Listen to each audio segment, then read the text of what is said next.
అమ్మ భోజనం పెడుతుంది పద. నాకది బోర్ కొట్టేసింది. అప్పుడప్పుడు తినకపోతే తప్పేంటి? కొంచెమైనా నమ్మగలిగే అబద్ధాలు చెప్పు. నువ్వెప్పుడూ ఒక్క అన్నం మీద కూడా వదలకుండా తినేస్తావు కదా. మీకిది తెలుసా? నాకు ఈ స్పాట్ చాలా నచ్చింది. మీరు కాపాడుతున్న విలేజ్ని ఇలా ఇక్కడి నుంచి చూడటం. కానీ ఈ విలేజ్లో నాకు ఎక్కడా స్థానం లేదు.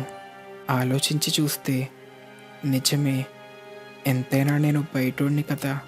నిజానికి నేను ఎంతో అహంకారంగా ప్రవర్తించేవాణ్ణి కదా అంటుండగా నారుటో కవాకిని ఎత్తుకొని, ఇక పద ఇంటికి వెళ్దాం తెలివి తక్కువ కొడక అన్న మాటలకి కవాకి కరిగిపోతాడు.